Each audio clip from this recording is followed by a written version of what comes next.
And so people don't understand what academics do, really. So I said, oh, I teach. And I really teach my classes online. And the person says something like, wow, that must be convenient. You must have a lot of flexibility and time to do the things you want. And my husband said, I never forgot this. He said, oh, she works. She works at night. She works on the weekend. She works on vacation. And I was taken aback and surprised, right? But I could tell that my husband resented the academic life that I had. The satisfaction, but what are also some of the motivation, your sort of inner motivation that keep you going? Because now we can see that the Mm, job is more than just a job. mhm, Um, it's more like a mission now. Is because your uh-huh, husband is saying you are working every day, in the day, yeah. in the night, in the holidays, on weekends, and you didn't even Yes. notice it. I think pretty much my wife can say the same of me. Think about this. It doesn't matter how rich you are. Beyonce had problems. Serena. Oh, I could name many. There was a top Olympic athlete, and I posted about it last year, who died during pregnancy because they made some assumptions that were incorrect. I'm sorry, that's emotional for me. Top Olympic athlete who's in the best physical shape of anyone, right?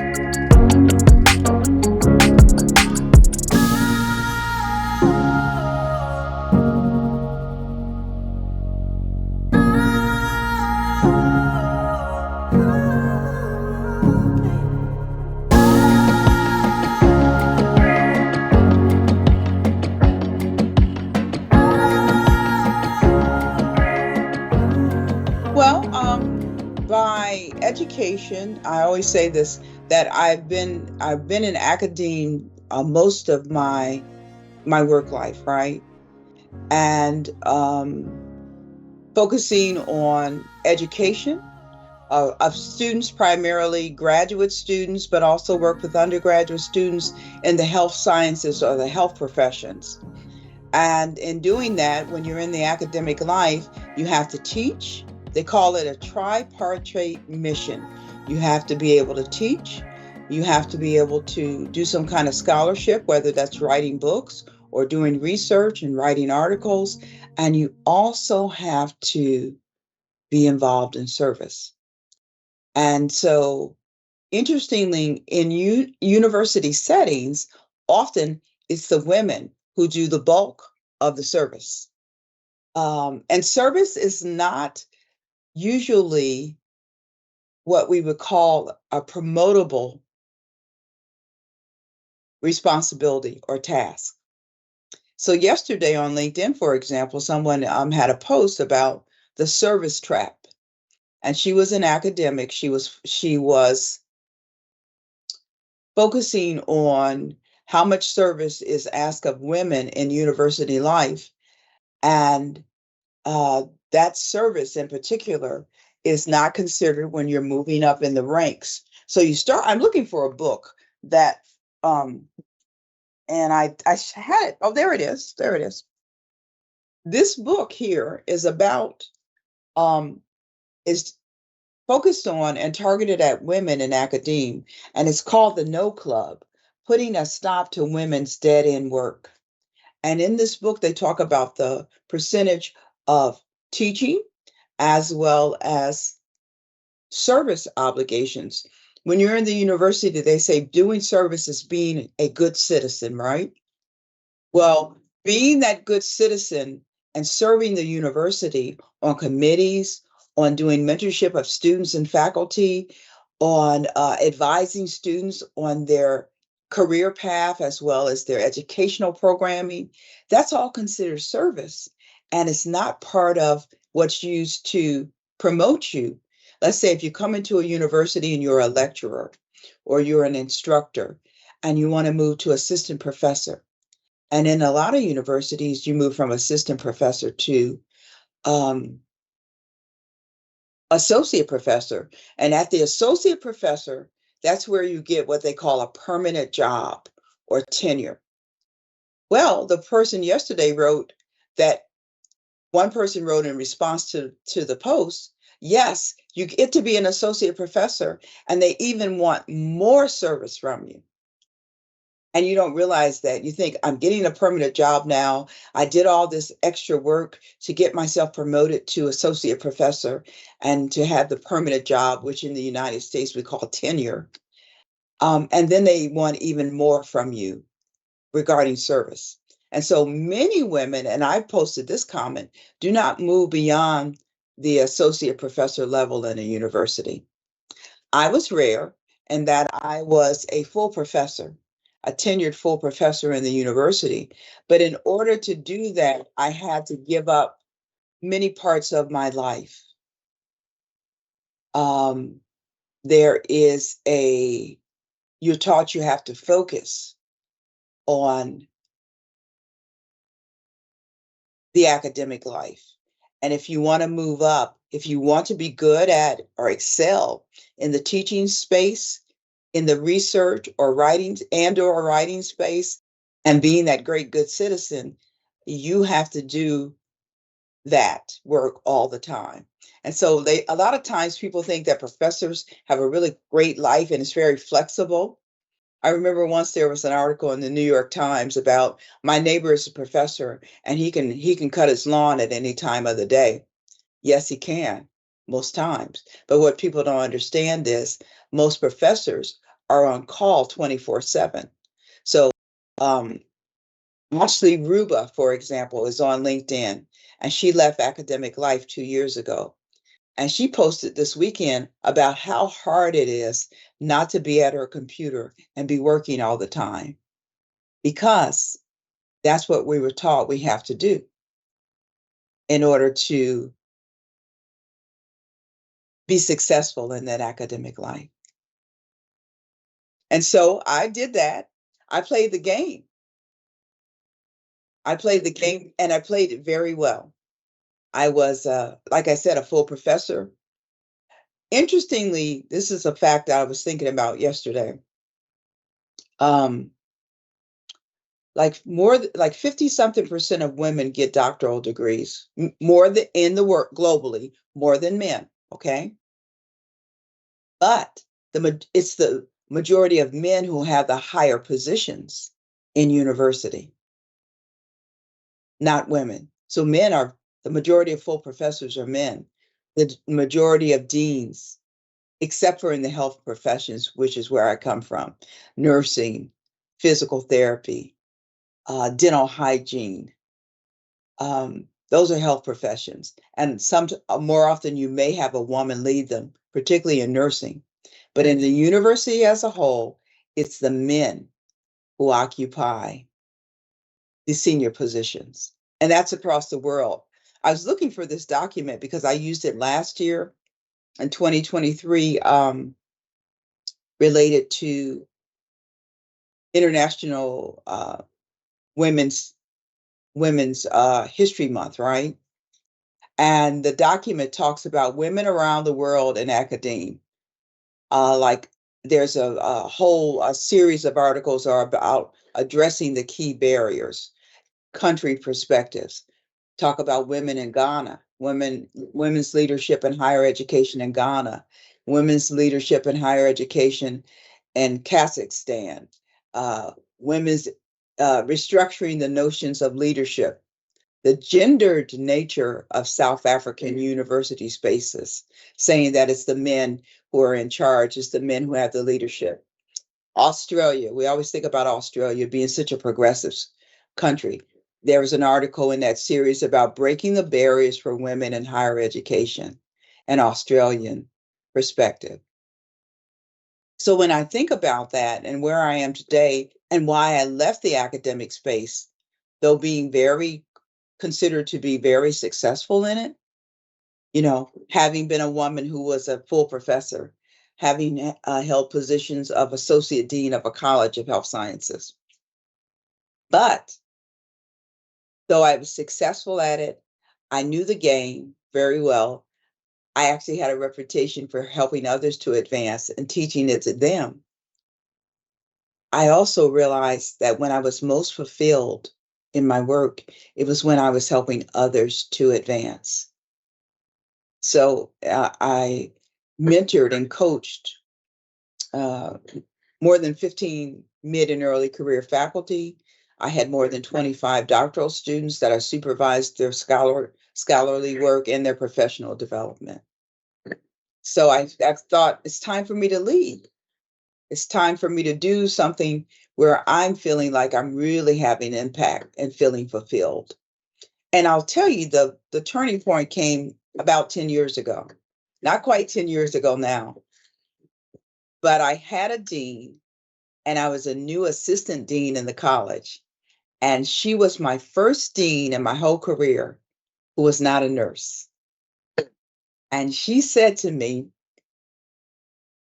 they call me Kat. She said, "Hey, Kat, you're such an overworker." What? Overworker. Like, and I thought, is she thinking that's a bad thing? My dad taught me that he never said that as a girl or a woman, but he talked about being a person of color, and being like considered a minority. And he said, you have to work like 10 times more and you have to do 10 times better before you would be considered to be doing equally. So I got that message from him, and that meant overworking. And then I went into the nursing profession, and you're supposed to give up your whole life to take care of patients. Um, there was a TV show on last night. I think it's called Bob Hart's Abishola, and she's a nurse, and there was a conflict on this TV show because they didn't have enough nursing staff, and she was given more and more patients. And you're not supposed to complain, and you're just supposed to work, work, work. It doesn't matter if you can't go to the bathroom. It doesn't matter if you don't eat. And there's a nurse on LinkedIn now. She's called the Rest RN. And her whole focus is we have to change this culture where nurses are taught to be overworkers. They're taught to sacrifice themselves at all costs. And so to get back to why I'm where I am, that dean gifted me a coach.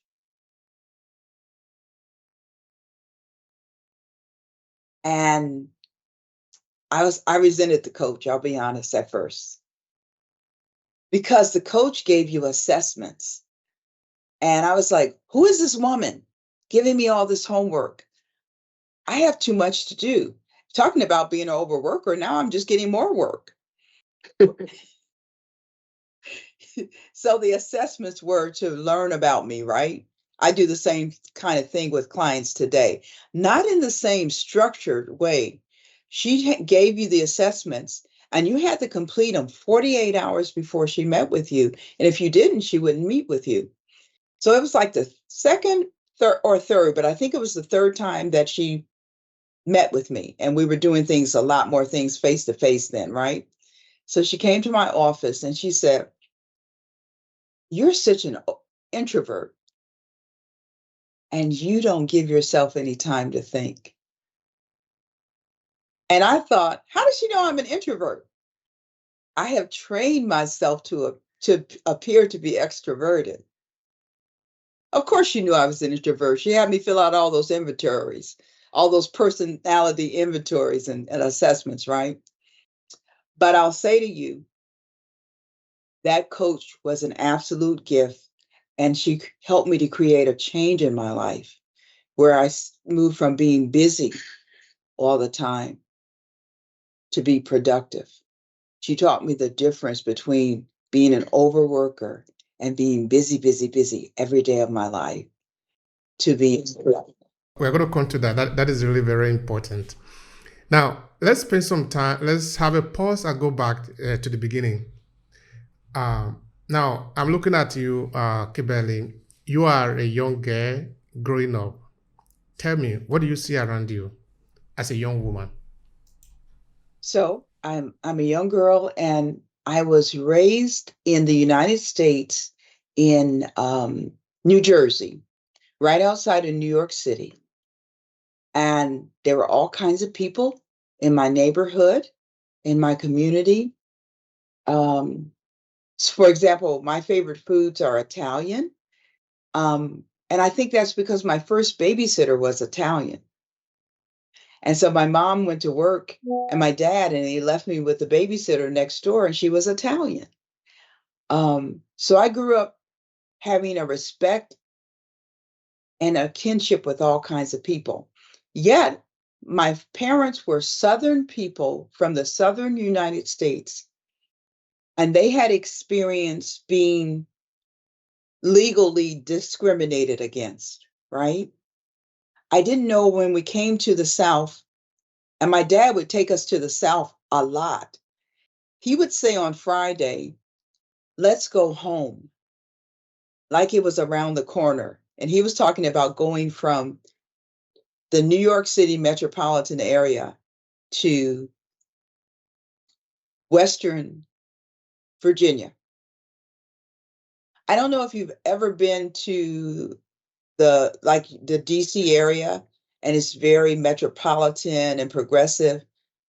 That's Northern Virginia. Western Virginia is nothing like that. It's rural, conservative.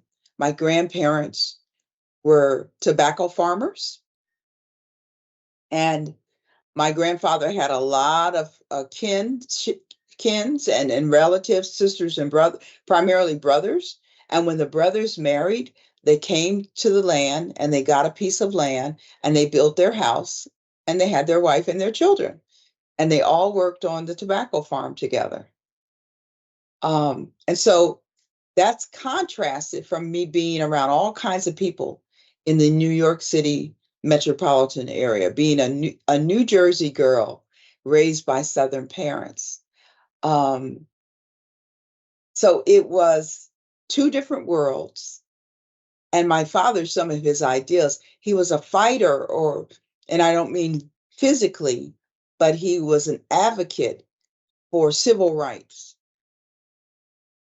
So when I grew up, later as a teenager, he was the president of the NAACP, I think, which is the National Association for the Advancement of Colored People. It was made in the early 1900s, I guess. And that's the name is kind of old, but that's what it means. And my dad actually is pretty old now, but he got an award about 10 years ago for the work he did in the 60s and the 70s for civil rights. So he taught us, we had to work real hard. My uncle, his brother, wrote a book about their family life, and it said, get up with something on your mind. So, like, don't be lazy, always be looking toward what you can do to contribute. And my father primarily was about service. So for vacations, I have a cousin who's a dean of engineering now. All my relatives, except for me and my generation, who went to college, most are engineers. I was outside of the family because I didn't choose engineering. My dad was an engineer. His brother is an engineer. But my cousin said that she went on lots of vacations as a girl with her mother and father. And before she went to university, she had been in 48 states of the United States. I don't remember us ever going on a vacation to have fun. My father took vacations for us to go and help somebody. So I was taught that's really the focus of your life. So that was my young girlhood, and so then I choose a profession where it's always supposed to be about service to others. So it was kind of just a continuation, right? I want to know more about you. I need to know about you. I want to know about what you're doing now, what your worldview is, and how you grew up. Well, this is really very interesting. This is the first time somebody's interviewed me on the podcast. Now, I'm a qualitative researcher, and our job is to listen and to ask questions. All right. So how you're doing a kind of a little explanation about me, then we'll come back to you because I love what I'm hearing from you. All right. I'm originally from Nigeria. I've been in Italy since 2004. So at a point, could that make it 20 years now? Uh-huh. So at the point when I got here, I'm a very curious person. So I've always loved to listen to people, and I'm really very good in listening. So when I came here, I sort of tried to find out who were the first people that looked like me in this part of the world, because Italy is not like Nigeria, where I'm coming Yeah. from. So I started to ask questions. I couldn't find what I was looking for because I needed a book that I could sort of take up and read about these people. I didn't find. So I said, well, if I, because by then I have published my first book in Nigeria. I was in secondary school then. I have wrote this Mhm. book and I published it. And okay, all the copy that I printed, I pretty much sold everything. So I can call it a success then, no? Yes. The first person to do that in my family also. so when Oh, wonderful. so when I go to Italy, I was sort of looking for a way to continue the same process. So because I didn't see what I was looking for in terms of maybe a book that can help me understand the step that I'll be taken by the people before me, I just take the small camera that I had at the time. I just enter into the community. I started talking to people. Okay, maybe I will ask somebody, who do you know that I'll be here before you? They will tell me the person. Then I will find out the person. Then I will call the person. Hey, this is my name. I am and I'm an immigrant here, like you. I am Yeah. doing a research. Would you be available to talk to me about your experience here? Most of them will tell me yes, come around. So I will just go there, I will interview them, then I will collect the material, which are usually going to be in video. Then from Okay. those video, I'm going to transcribe it to test. Then from there, I realized a documentary which I screened here at the Verona Film Festival. Then I published two books from that research. And so I actually Wow. continued that that is still what I'm doing today. For a long time, for over 6, 7 years. Then at a point, I decided to enlarge the conversation to a larger part of the African diaspora community to sort of ask the same questions. What is your Okay. experience? Tell me about you. Tell me about your journey. So this is actually what I'm doing today. Sometime last 2 years, I started to think of writing my experience in this area. Okay, I'll be writing a publishing book all along, no? Mm-hmm. So I said, Mm-hmm. okay, let me talk about storytelling because I'll be Mm-hmm. talking about story. So I decided to gather all my experience for over 10 years that I started the project. And I wrote a 5-part book series, which is the Storytelling Mastery, where actually I'm telling people Mm-hmm. about the importance of using storytelling in what they are doing. So that book now is now guiding me in everything that I'm doing. That I'm talking about storytelling. And now we have 2 episodes on LinkedIn where we talk Mm-hmm. about storytelling for business and storytelling Yes. for African diaspora. And I have published a lot of articles around the topic of storytelling. So this is more like what I'm doing. Of course, I've also created courses around storytelling because A Classes, which is actually our sort of business page, have all these courses that we have available for people who want to learn about storytelling or learn about business or learn about ways to improve themselves and all of that. Okay, that is sort Mm. of me in a nutshell. But of course, we could expand more. Yes. Yes. It's so interesting. You said you came to Italy in 2004, and I live in coastal Virginia. There are really three Virginias. A lot of people are familiar with Northern Virginia. There are a lot of people from the African diaspora there. There are lots of people from around the world. It's the center of government.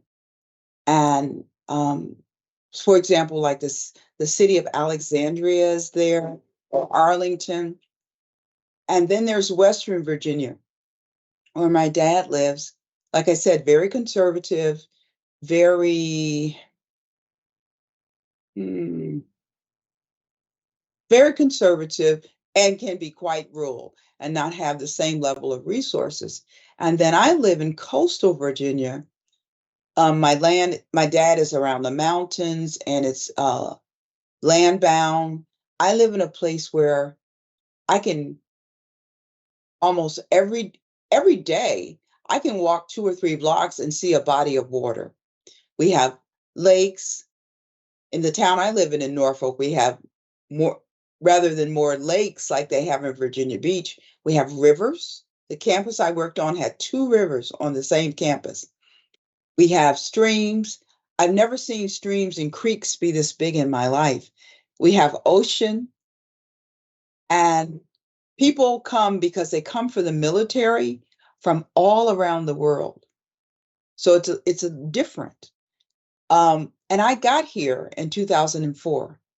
I came from a very rich university with lots of resources to a place where many, many more of the students are from ethnic minority backgrounds, and it's a place where there was limited resources. And I used to say, if I didn't come here in 2004, having gone to the Ohio State University for my undergraduate degree, gone to that very rich university for my master's and doctorate, if I hadn't done that, come here in 2004, I said I wouldn't really know how real people live and how universities that are really serving the people are, right? So that was a big change. It'll be 20 years for me at the end of the summer coming here. You came from Nigeria to Italy, and I came here from a completely different environment, from a land-bound northern Midwestern environment where there was almost 90 inches of snow a year, where it was the second cloudiest place in the United States, to a place where the sun shines almost every day. It's early spring here and it's cloudy today. It was so sunny and beautiful yesterday. And to a place where there's water everywhere and I can interact with all kinds of people. So we both had a big change in 2004. Absolutely. And we're here talking. And sometimes we believe that everything is sort of part of everything. So we are happy that we are having this conversation. I really thank you for that. Now, take us a little bit down to the hole again, where we were before. What did your parents told you about why they left where they were and then came to where you were born in New York? Well, and I was born in New Jersey, but it's like, Oh, sorry, you know, New Jersey. oh, yeah, but it's the metropolitan area, where I was born 13 miles from Manhattan. Okay. Um, and my father went to university in Virginia, to a university that was for Black people only. And he got a degree in engineering. And when he finished, he could not get a job. And um, he was told to go north. He had family who had gone to the Detroit, Michigan area. And they said to him, go there. Remember, they make cars. They used to make cars. That's where they made most of the cars in the United States, along, like 50 years ago, I guess. And my dad was told 50, 60 years ago, actually, my dad was told, go there. On the way to going there, he stopped in a restaurant where my mother was working. Her dad was a trained chef, and she had been sent to, everyone had to work. I don't remember. I think she had, I don't know. Let's see. She had 3 brothers and 2 sisters. So that makes 6 children. Yes.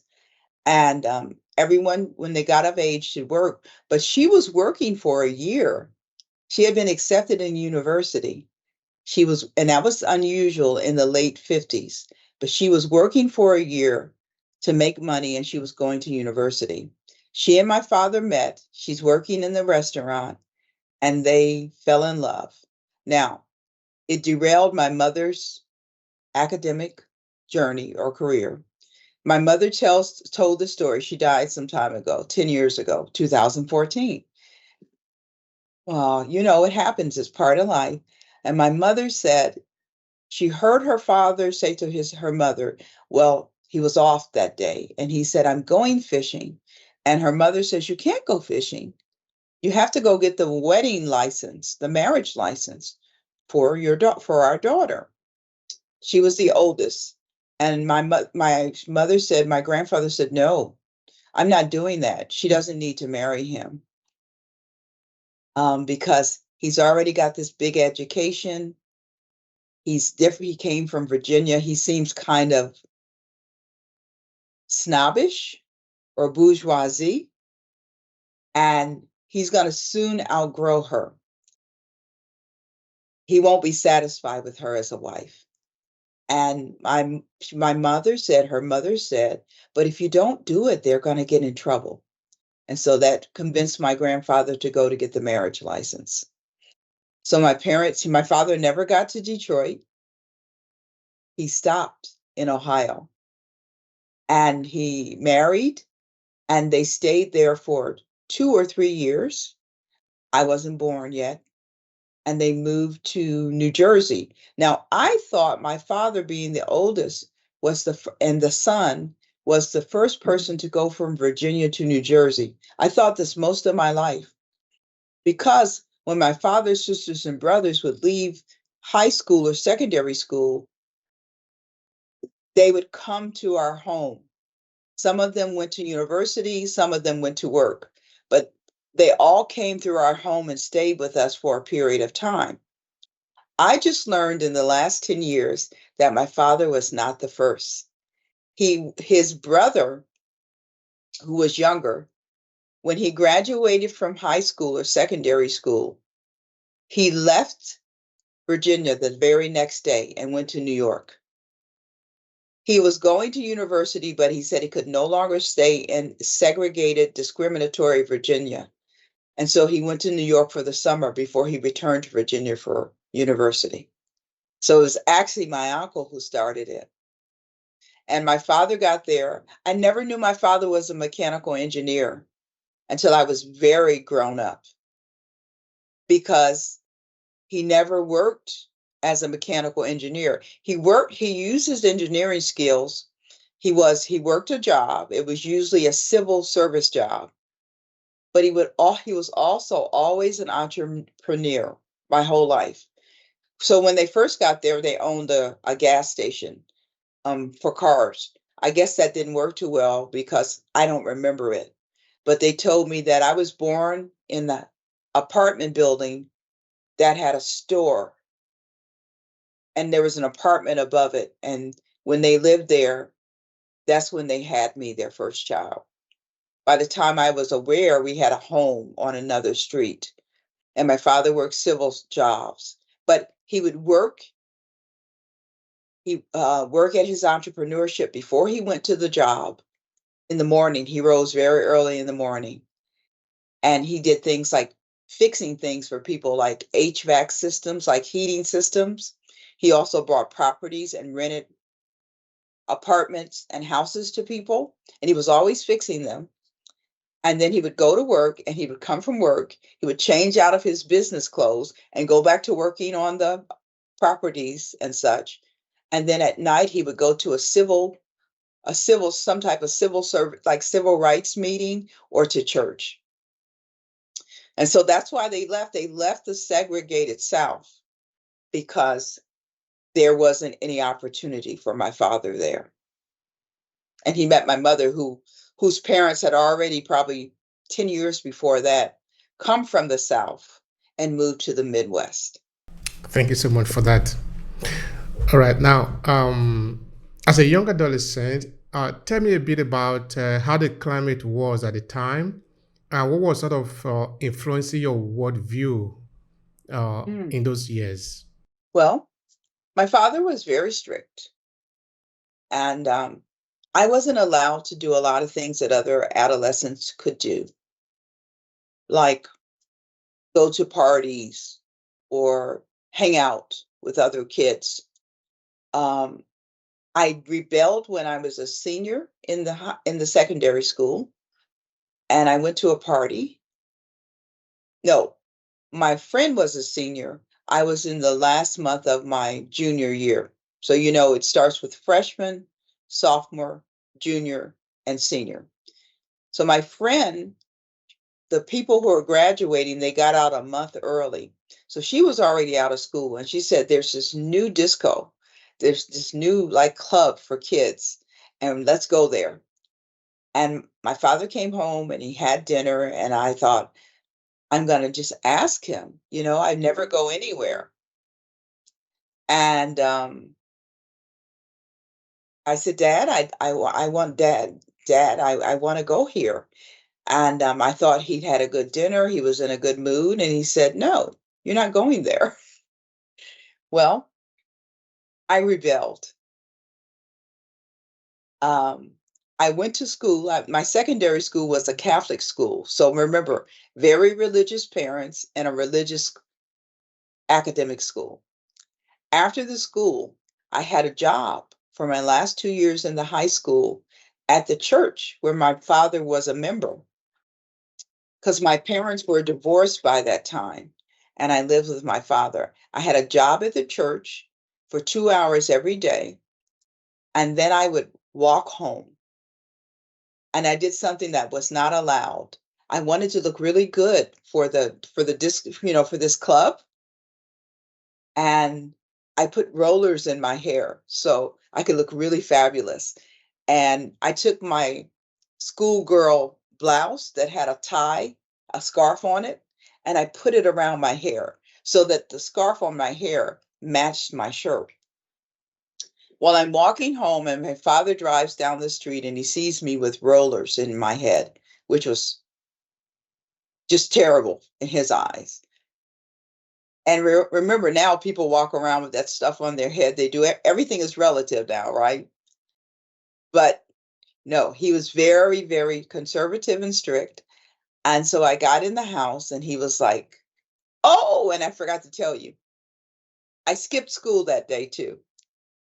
So we could go shopping for our outfits for the club. And I was afraid all day because my friend took me to an apartment with some boys, and I just wasn't used to that kind of stuff. And I was thinking, I'm going to get in trouble. This doesn't seem safe. It seems kind of dangerous. They lived in kind of a dangerous area of the town. But I skipped school, and the nuns called my father about it. So anyway, I skip school, but I go to my job. I have rollers in my hair. I come home. It's time for dinner, and we eat dinner, and my father says, So where were you today? And I said, Oh, I was at school. Liar, liar. And he says, No, you weren't. The sister called me. And he said, So where were you? And I was very stubborn. I said I wouldn't respond. So he got up, he was very angry, and he said, Well, I hope wherever you were, you really enjoyed yourself. So now I'm deep into it, right? I could have stopped it. I could have said, Okay, I'm already in trouble and I don't need to go to this disco. No. My father leaves home for a nightly meeting, and I get dressed and I walk to my friends. And her parents they didn't have the same guidelines. They really didn't care what she did. And so we leave their home at 10:30 at night, like 10 or 10:30, and they don't say anything. And we neither of us could drive anything, so we had to walk to the club. I didn't enjoy myself. And then we walked home around 1 a.m. and it was so scary. I got home. I could tell my father was still awake. He was waiting for me, but he didn't say anything. I heard a radio in his bedroom. I sat down in the family room because I was so afraid. But after I thought he went to sleep, I went to bed. You know how you're so tired that you think you've been asleep all night or for days? I think I was asleep for about 2 hours, maybe. And he comes into my room and he turns on the lights brightly. And he says, Get up. You're such a disgraceful girl. Um, and you need to be taught a lesson. And he took me down to the kitchen. He said, Get up, get dressed, and meet me in the kitchen. And he instructed me that I was to wash down all the walls in the kitchen. So that was, I really regretted what I had done. I was so tired I could hardly keep my eyes open. And after about an hour or so, because he always went out between 5 and 6 a.m. and ate breakfast at a little local restaurant. And then he would go to his job. So I stayed up washing because I knew he would come back. But once he came back after he ate breakfast and he was going to work on, it was a Saturday morning, some properties or something. I snuck to my bedroom and I went to sleep for an hour or two. And then I got back up to resume my Saturday chores. So that was my experience of rebelling against my parents. All right. Now you are probably done most of the things that you wanted to do now in your career. Now, you are not teaching it even to other people. Now, you take a moment to think back to that moment, that decision that you took to rebel. You look at where you are today. You look at the society that you are today. You look at what you are doing today. What sense do you make out of that? Mm, that's a deep question. Well, first of all, it taught me that everything that seems glittery and gold is not necessarily true. I also compared myself to my friend, how she had so much freedom. And I thought her life was so good because she was allowed to do anything she wanted to do. And it's interesting, where she lived in the town was a richer area than we lived in. We lived in a modest home. She lived in a rich area, and my other friend lived near her. We all went to the same Catholic school. And my other friend's mother was very strict. Her mother was much older than our parents, and she had adopted her, and she was her only child. And we used to talk about it. And they both were named Donna. And one's parents were like, "Do anything you want." And the other one, I think her parents were as strict as mine or more. But what it taught me that night, how I wasn't happy, how I was afraid when I was skipping school, how um, I didn't enjoy the disco. And this was before I knew how much I loved to dance. Okay. Um, it taught me that everything that glitters is not gold. And don't compare what you have or your life to others. Because you see, my father was very strict, but he was also super concerned about my growth and my safety. And so I applied that to my later life. Mhm. Thank you so much for that. It's good to. I think Steve Jobs is saying that was saying at the time. I think that was the speech that he made in Stanford. That you cannot connect the dot while it's still ahead of you. You can only Mhm. connect the dot after you have executed what you need to execute. And now you are looking back to more than 50 years ago. You can see Yes. that your father actually loved you. He did that to protect you. You see? Mm. But Yeah. at that innocent child, now you wouldn't even understand that. You never get that. No, he's just punishing me. Yes. Life Yes. is so beautiful. It's so beautiful because now you have the chance to be able to see and look at that. Of course, look at your children. Of course, they will think the same thing. If you are, I have a son that is 6 years. If I tell him don't do this, he might think daddy is punishing me. But no, it's Yes. not that. I'm trying to protect you because I Yes. know better than you. You Mhm. haven't lived enough to see what is the color of this world. But okay, sometimes that is what it is. That is life. Is Mhm. interesting. Yes. Now you like to dance. How much you like to dance, you said. How much you Uh-huh. really like to dance? Oh, well, I don't know if we can quantify it. So I love to dance. I love to move. I had a cousin in that same high school who was known regionally for her dancing, and her parents focused on her going to the dance lessons and being in the dance schools, and she did a lot of competition. But remember, I was such a timid, quiet girl and sort of restricted. We had a jukebox in the cafeteria of the school, and people would dance at lunchtime. And I never got up and dance. And when I was in my 20s, I went to the family reunion. My family's very close. They all gather in Virginia every 2 years. And none of my cousins had married or had children. And I married young and I had children young. And my one cousin, he said, I've never seen a mother move like that. Beautiful. Ah, so before the pandemic, I was I used to I belly dance, and I have danced on the stage of my local opera house. That's beautiful. I love that. I love that. Yeah, I love that.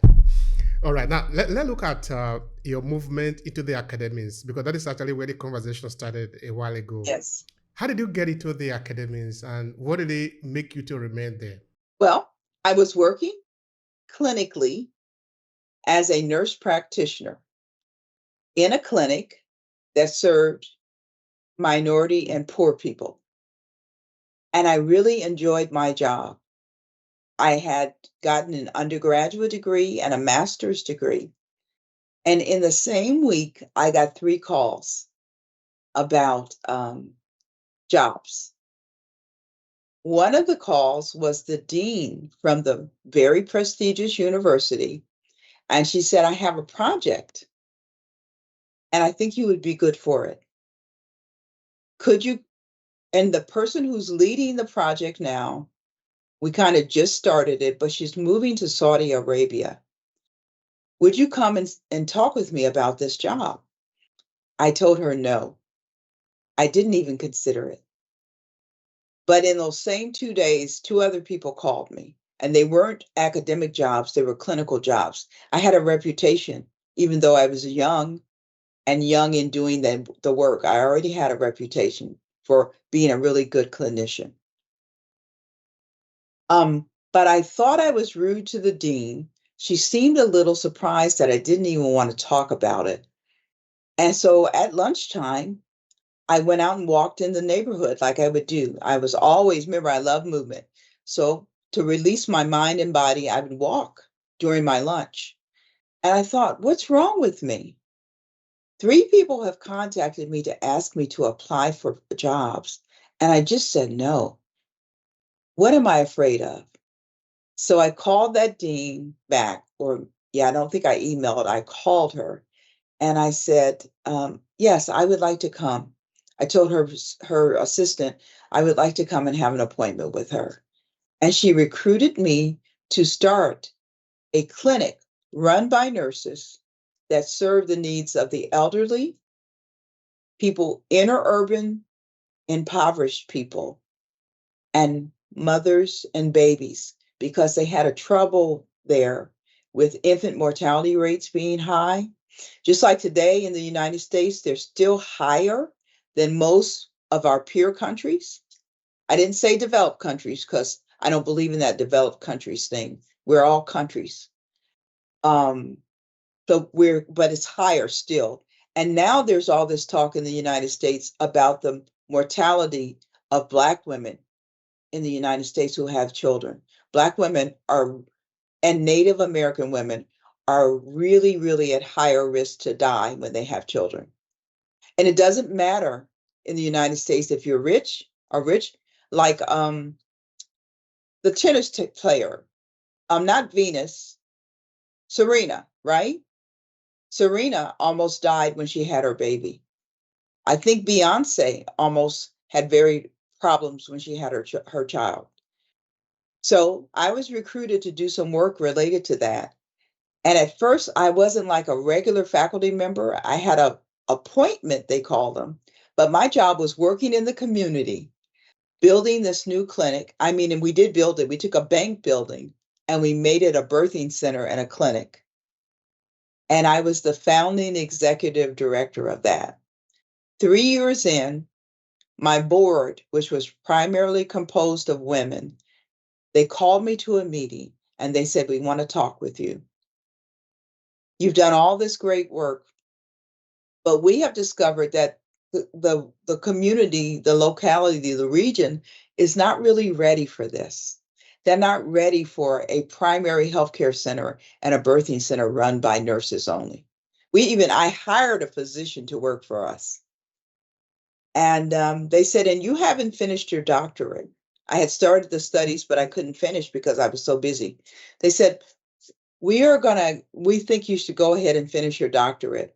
And they gave me what they now call a golden parachute. They paid me the same salary, which was higher than regular faculty pay for a year, even though I no longer worked in that job. And then the year was over and I discovered what real faculty get paid. And I started in my academic life. I loved the teaching. That's what was attractive to me. I loved the teaching. And I said I didn't want to do any research. But less than a year after finishing my doctorate, a research team asked me if I would join them because I had expertise clinically and in the community and what was the focus of their research. And that's how I began my research career. And I just stayed. I went from instructor.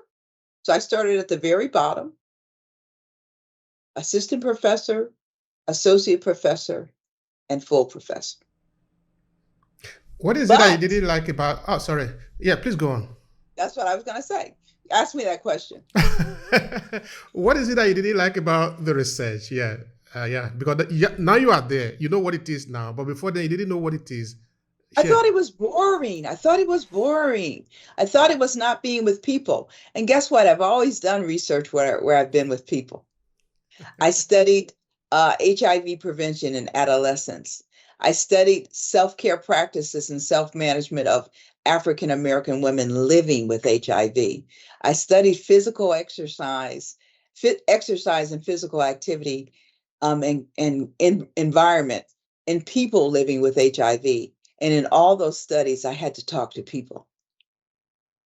So, but I also saw all the negatives around women's life in the academic space.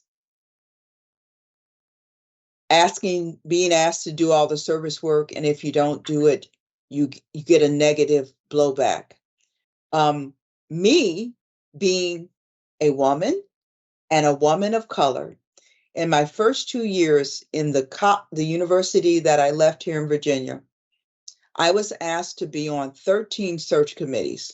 Search committees are things, maybe 3 years, but some people aren't asked to do one in 3 years. I had did 13 before I stopped and I told them, no, I am not doing another one. And they were like, why? We need you. We need your help. Well, the reason that they would have me on these search committees, not only in my school of nursing, but in the other schools in the College of Health Sciences and in the university, in other colleges, is because I fit two things they needed to check off: a woman and a person of color. So they got 2 for 1 for me. But guess what? When women are doing all this service work and it's not promoted, that's why they don't move up and become full professors. And so what I do today, I coach women, primarily faculty women, and I empower them to get promotions, to land new opportunities, navigate transitions, because there are a lot of people who want to leave academe now.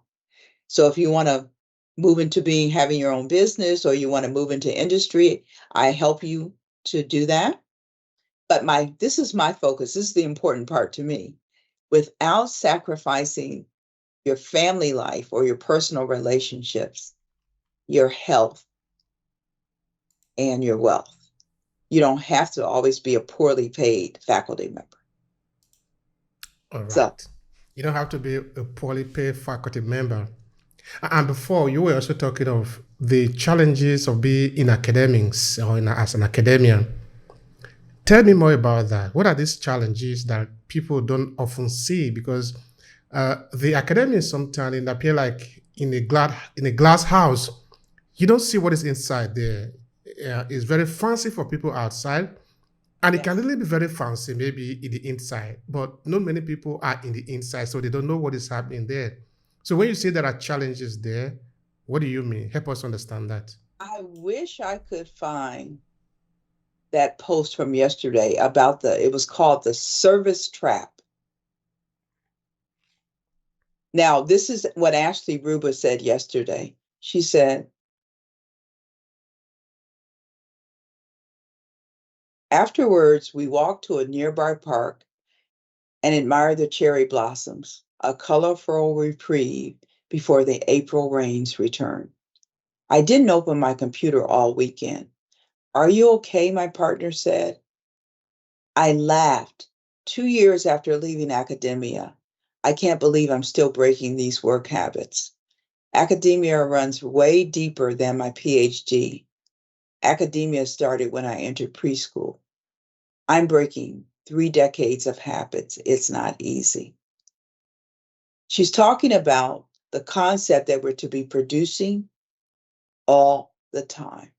So you have to teach, but you're also supposed to be doing research. You're also supposed to be writing books. You're also supposed to be writing articles. You're also supposed to be sitting on various committees like search committees or strategic planning for the university or let's make life better for the students.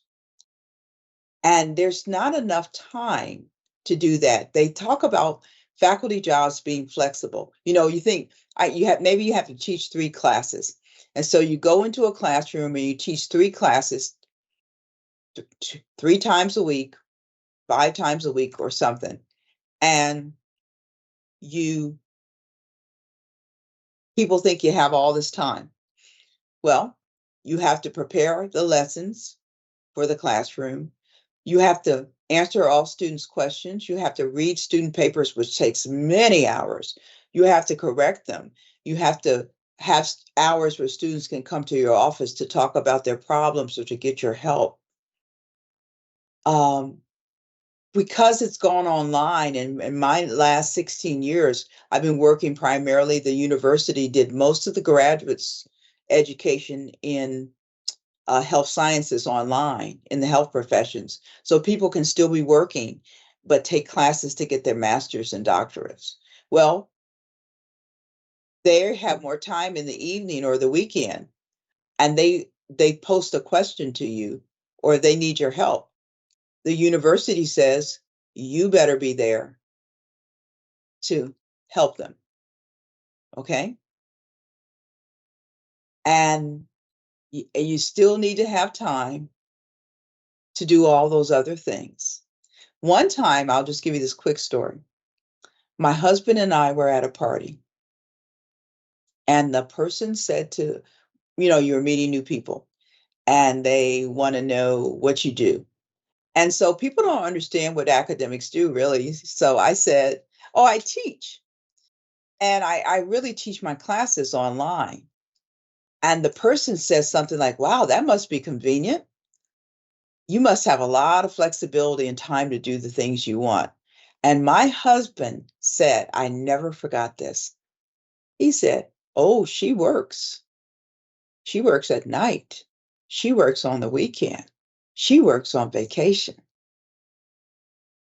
And I was taken aback and surprised, right?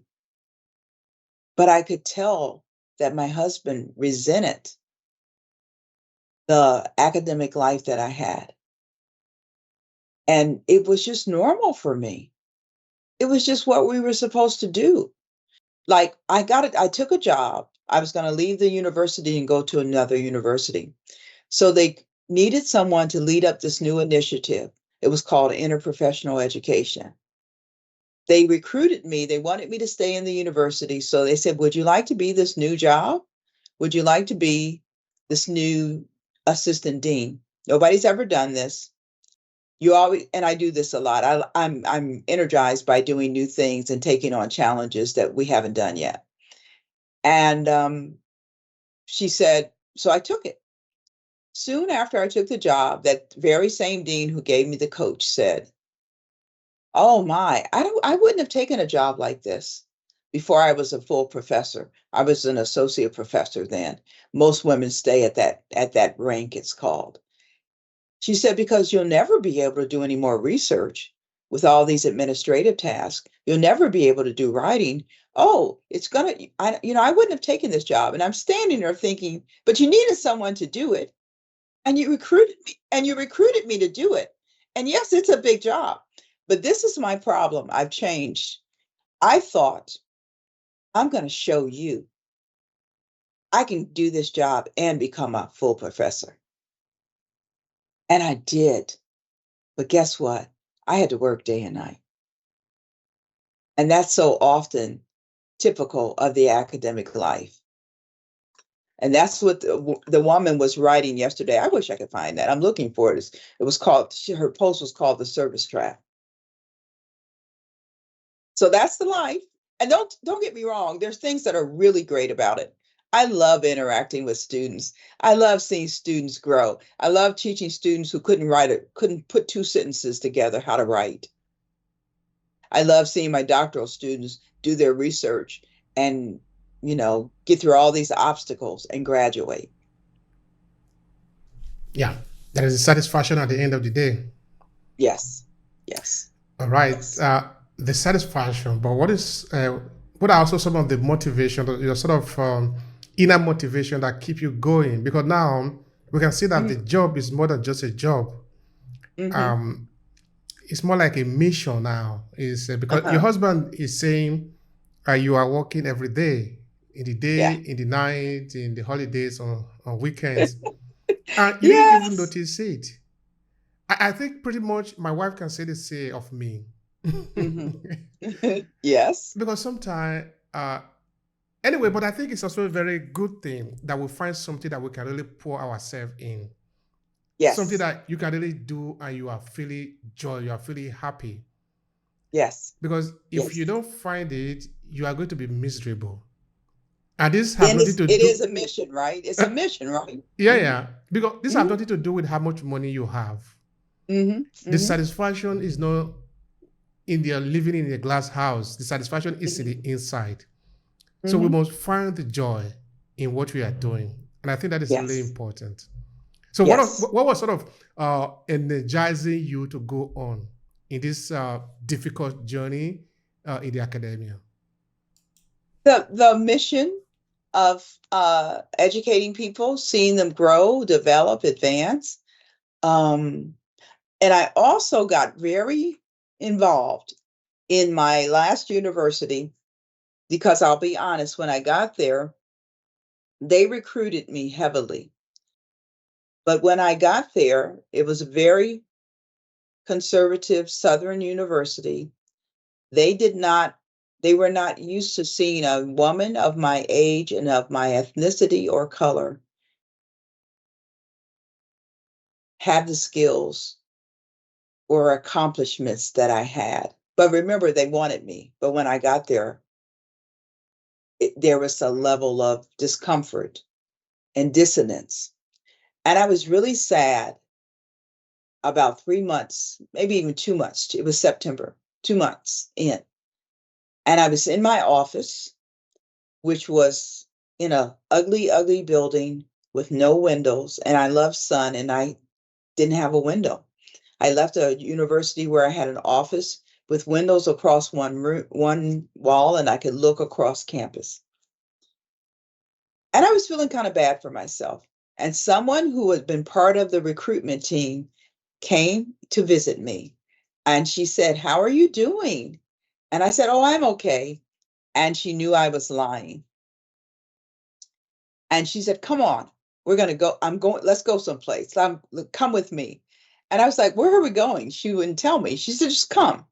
And what it was the welcome back luncheon. They have it every year for the University Women's Caucus. It's the advocacy group for the advancement of women in the university. And I became very active in that. I went on and I became a treasurer. I became president of it. I became the past president. And I did things to promote women's issues. Like we got breastfeeding rooms put on the campus for women who had babies and needed to still, you know, feed their babies, but they didn't have, they're called lactation rooms. They didn't have any on the campus. Um, we did other things related to supporting and advancing women. And I found that post, and I think this post is really indicative of what is women's issues in a campus. This woman says, have you ever attended an event that just went so well you never had to think about anything but the keynote speakers and the networking? Do you ever wonder why it went so well? The secret behind the scenes were more likely women and their invisible labor. In the academy, which is what we call university life, women faculty, and particularly women faculty of color, often shoulder heavier service loads and spend more time on teaching, advising, and efforts to increase diversity and inclusion on campus. Despite the importance of this work, it does not lead to tenure or promotion. In fact, doing more of it leaves less time for the work deemed more valuable in academia, like research and publication. And she goes on. And she says, during my time in higher education, I've seen many events and served on several committees. When the work was divided up, more often than not, I see women doing the more time consuming, lower profile, less visible work. And she goes on, but that's it exactly. She captured it so well. Mhm. That's so beautiful. And it taught you because that is your area. That is where you are. You understand the message inside out because you see you are inside the what I was describing as a glass house before that the people are see from the outside. They don't see what is inside, but you Yes, understand the inside. yes. And that's why my coaching, that's why I love people and I mentored a lot of people and I sought formal education to become a coach. On LinkedIn, there's all these people calling themselves coaches. And I didn't know that before I became active on LinkedIn. I went to school and I studied and I got certified as a health and a life coach. And then I just see people just put up their shingle or just say, "Hey, I'm a coach," because I had this experience. Well, yes, I've had the experience and I know the inside of the house. I know the game, but I also know the pedagogy or the strategies, the principles, and the skills of coaching because I got formally educated in it. Let's spend some And time on your coaching. Tell me, what do you do essentially in your coaching? wow, I strive to meet the client where they are, to find out what they really desire. Because so often we're just doing something because we were taught by our parents we should do it. I should become a nurse. I should become a professor. And then once we spend a whole lot of years preparing for it with education, oh, now I really have to do it because I've given up my life or I've sacrificed to get here. And my first job is to find out from the client what they really want. Maybe they do want to do what they're doing, right? And they just want to know how to feel better about it or be better at it. Or maybe they don't. Or maybe they don't want to spend. I had this one client in Boston. She's at a university in a school of nursing where to be considered doing a good job, you need to publish about 2 articles a year. And there's more focus on teaching than the research. Though all universities want people who do research because there's a lot of money in it that comes to the university. But she was doing 6 or 7 articles a year. Remember, the standard is about two. She's doing 6 or 7. And she doesn't spend time with her husband. She doesn't spend time with her children. They're young adults. Her father died about 3 years ago, she told me, and she was always going to help her mother, move his things and make the adjustment. She never got to that. And I had to get behind her and figure out why she's working so hard and more than triple of what they require. Well, she's an immigrant and she's a woman of color And she told me that her father taught her. This is, like I'm just assessing and learning about her life and her experience at first. And she mentioned to me, my father said, if something is too convenient, it's not worth anything. It's not valuable. So she figured she's such a good scholar because she went to Yale. Okay. She got a doctorate and then she did a postdoctoral fellowship at Yale. She's such a good scholar that she could produce all these things, right? With not with ease, but she can do it. She's good at it. And then she felt resentful because all these other people around her who are faculty are going up for tenure and promotion. She's still when you're temporary on in the university, it's called a tenure track in the United States. So she's still in the tenure track position. But she's going to go up for tenure and promotion. But she's seen all these people around her get tenure and they're not doing half of what she's doing. She's feeling resentful. And it comes out as we work together. So my first thing is sometimes I don't get deep and get people to see where they're coming from. I'm just learning about it. And I just give them some concrete things to do to make their life better. Like, you don't ever have any time to exercise and you don't feel well. Well, let's look at your calendar. Or you do all these things. Let's figure out what energizes you. What do you love doing as part of your job? And what do you not love so much? I call them energizing and energy depleting or energy draining tasks. Well, let's look at a way to structure your weekly calendar so you balance those out, or maybe you have more energizing activities than the energy depleting ones. I give them concrete things to do initially. I call that activity is part of what I call clearing the clutter.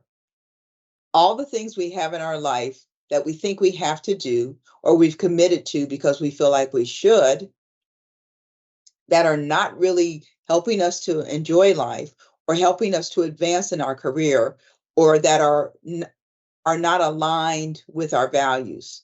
So say I really love teaching, and the reason I want to teach is I want to help other people advance.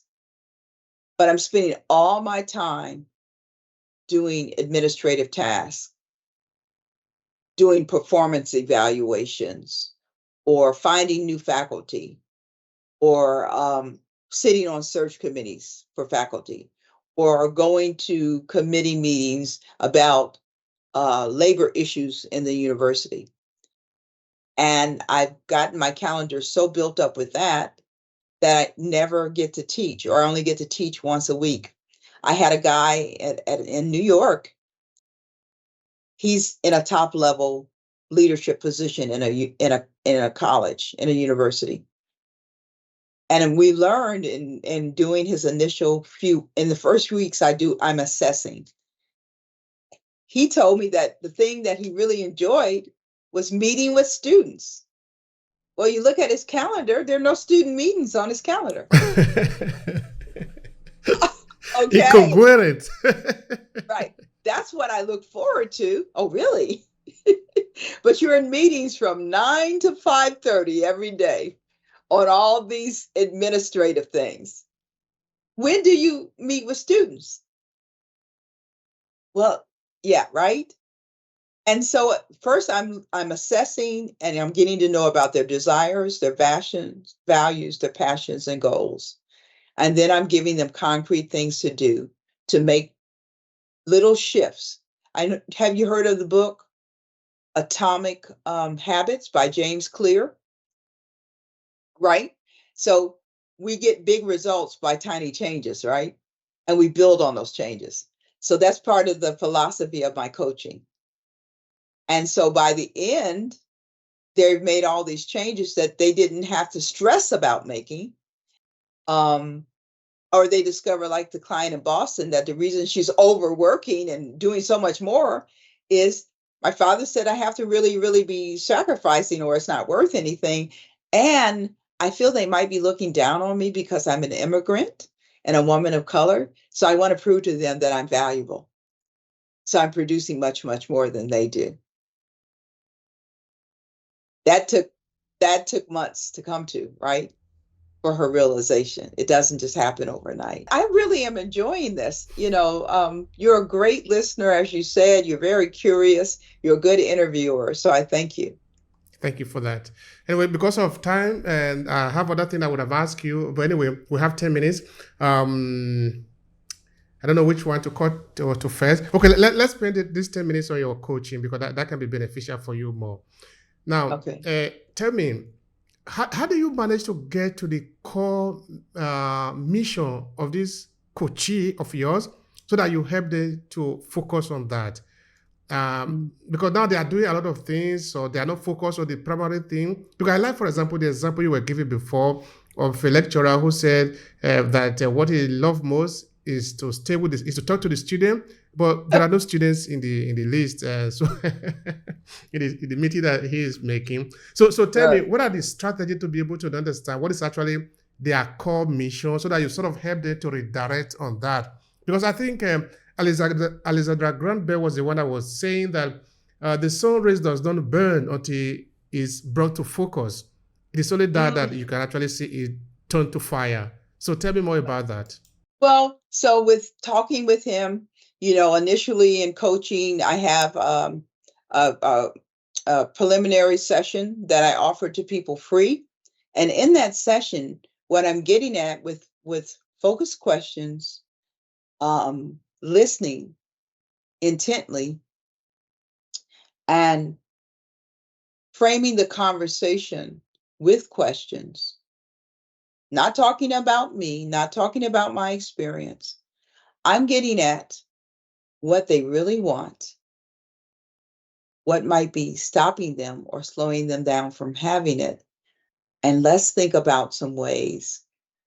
Let's brainstorm or create some small steps today to help you to move toward what really are your goals. Well, I like to start with values, okay, passions, goals, right? Dream.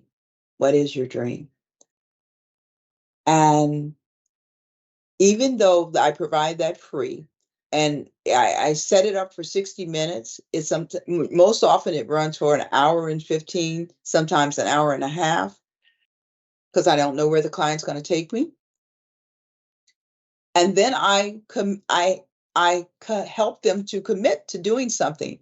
If you never saw me again, or if we never talked again, what could you pleasurably commit to today to move yourself forward? Often they don't know. And so, we're talking with so many people. I have ideals and I'll say, what do you think about this? Or I suggest this. Sometimes, and the guy who came to me, and men, my program, my core program runs for 90 days or 12 weeks. I'm going to be honest with you. A lot of men think they can do it quicker. So I do have this accelerated program that's 6 weeks, and it's really hard, but it's interesting. The guy came to me because he was getting all these offers for jobs, and he was turning them down or not even starting like the interview process. And he said, I don't know. Am I afraid to do it? That's why I just keep saying no. Do I think I can't do it?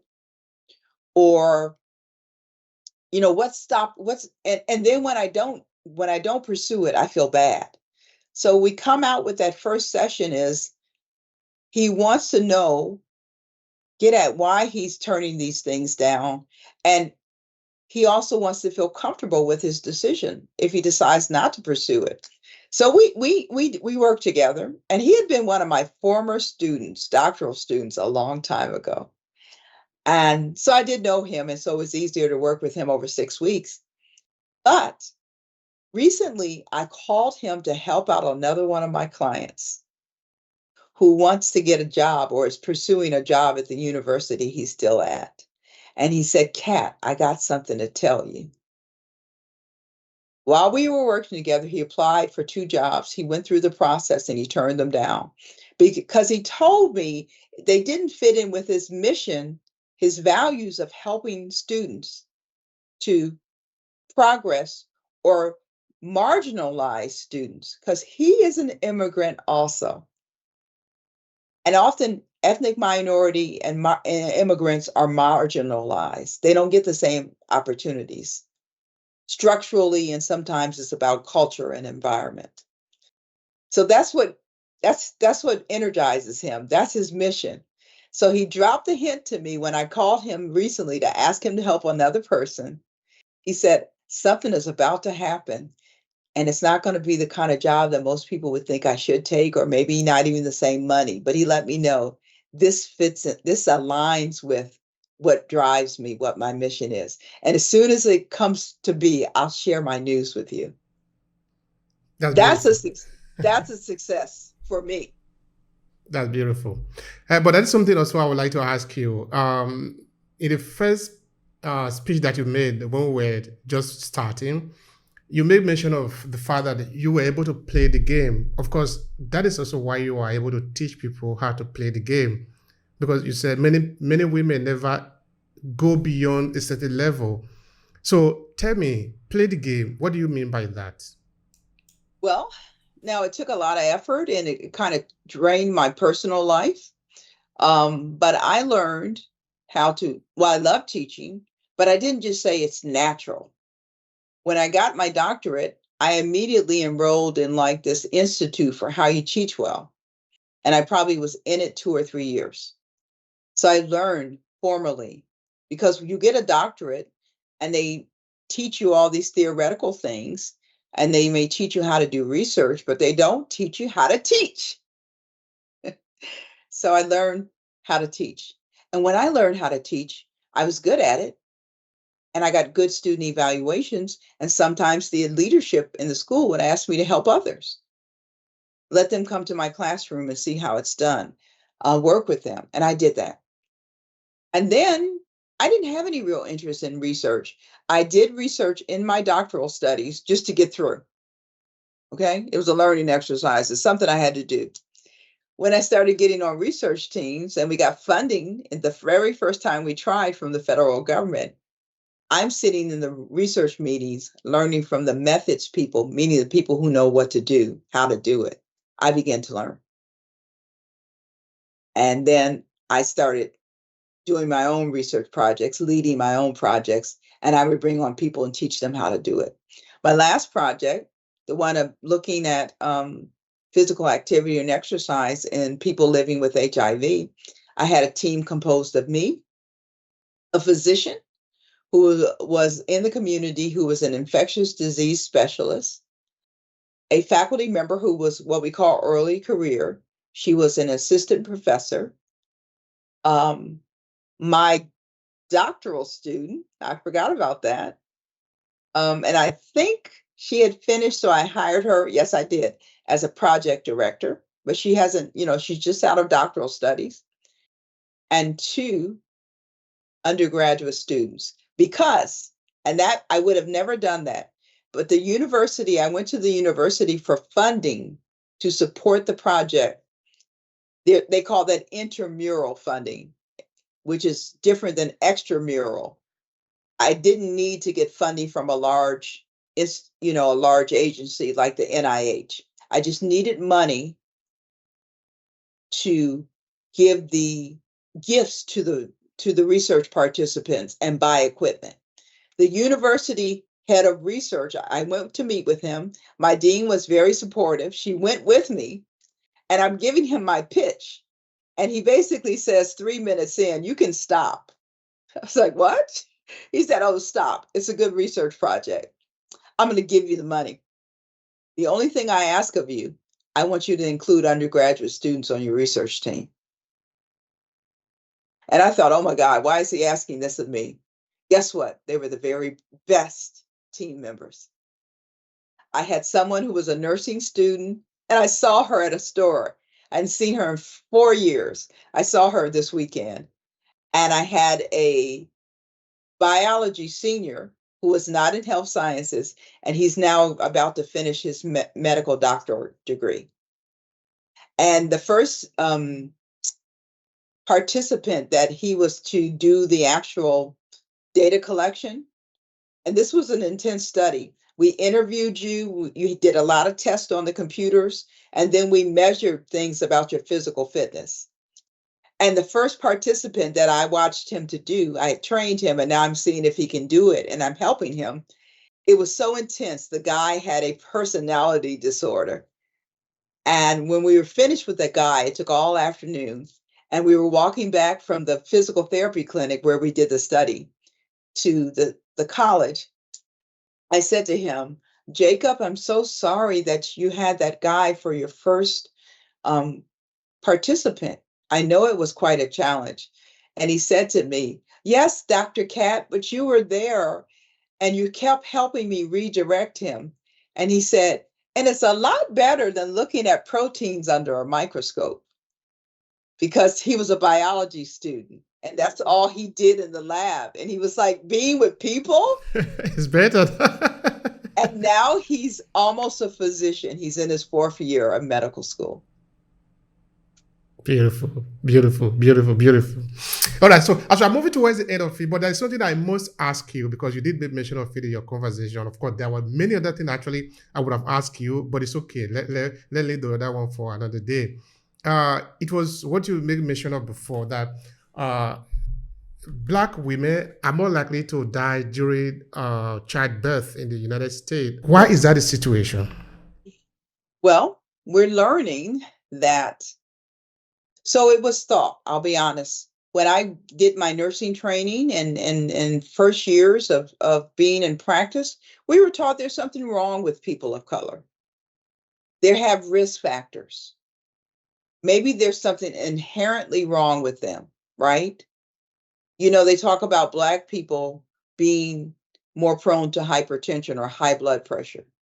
What we know now, it's not Black people, it's African Americans, and there's a historical reason that that is. And it was structural. They were brought over in the Middle Passage as slaves, and the people who died during the Middle Passage, and there were a whole lot of them, they died for a certain reason. Most of the reason they died was due to dehydration. The people who didn't die, they brought a trait with them that they have a propensity to hold on to water. And that's why they didn't die. And all these people who had that trait got to the United States. But with the Black women dying, the National Black Nurses Association did a program 2 months ago where federal people in the Congress attended the program. And we talk about the structural things. Black women come in, there's certain things assumed about them. They're treated in a certain way. Like there was a big study, for example, it wasn't about Black women, but it was about Black people in general and men in particular, that when they were diagnosed with a certain cardiac or heart problem, they didn't get the same treatment as the white people. They have a different course of treatment because the providers or professionals have their own biases, their implicit biases. Then there are things in the system or the structure that disadvantages people, structural things. So we used to talk about risk factors. People have something wrong with them or their behavior, and that's why they have these problems. Those are risk factors. Now we know the risk factors are just not personal to individual to the person. It's what we call the social determinants of health. The structure or the access to certain kind of health care, the amount of money or jobs they're allowed to have, the type of education they're allowed to get, and how people view them. We talk in the United States now, and they do it in the UK, about the social determinants of health. It is more than people's personal biology and behavior. So, in essence, it is not a medical issue; it's a social, political issue, if you want to call it like that. That they just allow people to die. Yes, yes. Think about this. It doesn't matter how rich you are. Beyonce had problems. Sabrina Serena. What's Serena's last name? The big tennis player. That was, Serena Williams. yes, Serena. Oh, I could name many. There was a top Olympic athlete, and I posted about it last year, who died during pregnancy because they made some assumptions that were incorrect. I'm sorry, that's emotional for me. Top Olympic athlete who is in the best physical shape of anyone, right? And it was around, I'm going to look for it. It was around last year, this time that it happened. But those are just high profile examples. It happens on a daily basis in the United States. The infant mortality or the maternal mortality of women, Black women in the United States, is 3 times white women and others. And also, I do not want to miss the Native American women because it's the same for them. And it is worse for Latino women too, but not as bad, but it's worse. But is there nothing that can be done about it? Are they still thinking that it cannot be done? No, where people are aware of it, but it's been talked about for years, but now it's a new trend again. And so we got to look at some of the structural issues. How we view people in the United States. So, I did my genealogy last year, and I have to tell you this. I'm 38% Nigerian. Hello, sister. Okay. I posted about that I was so thrilled. I'm 30, that's my most prominent. I'm 38% Nigerian. And then there's, of course, the Scottish. And my family always said we had Native Americans in the family, but it came up in my genealogy as Asian Indian. And then I also have some Spanish from Spain and Portugal. Okay, so just think about the President Obama. President Obama is viewed as a Black man, right? How is he? And he is, that's just, remember, race is a social construct. We decide who's what. So I'm 38% Nigerian, but what about the other 62% of me, right? That doesn't count. That doesn't count. It's the 38% Nigerian that tells the people in the United States how they should treat me. Obama being 50% Kenyan, that told the people how they should treat him. Right? He's a Black president, and there's certain things that we are going to not expect or expect from him. Right? It's all about race, and race colors things. I was somewhere at a lunch on Sunday, and I can't remember the conversation. But this person was saying, she's a Black woman, she's moving to Mexico. And she was saying the Black people she knows live in Mexico told her that race is not an issue. And she said, in other places in the world I've gone to, it's not so important if you're Black or not. But it is very important in the United States. Remember, they had the 1 drop rule. So if you were 98% white, but you had 1 drop of Black in the United States, it was a law that you were Black. You remember that, don't you? And people who are considered Black get certain things. They get certain things and they don't get other things. And there's an implicit and an explicit bias toward them. And that 1% that gives it 99%, does it have anything to do whether you are high in the social hierarchy, in the sense that you have a lot of resources or you don't have a lot of resources? Does that Absolutely. 1% determine how they are still going to treat you or not? Yes. And I speak Spanish, so I'll say absolutamente, absolutamente, absolutely. And it's all about, remember, if we get down to it, it was about economic resources. So, which means there are some people that are afraid. That is how I look at it. They're afraid to really It's a discuss. way to control resources. I tell people how to find you. That is very important. Well, you can find me on LinkedIn. I'm there almost daily. And my LinkedIn profile is Kimberly Adams Tufts. My business is Cat Wellness. KAT Wellness. You can email me at catwellness, KAT Wellness, the number 2 at gmail.com. Drop me a DM on LinkedIn or comment, and I love to connect with new people. Thank you so much. I appreciate it. This has been really very interesting conversation. Thank you. Well, thank you. I so appreciate the opportunity. Thank you. I appreciate it.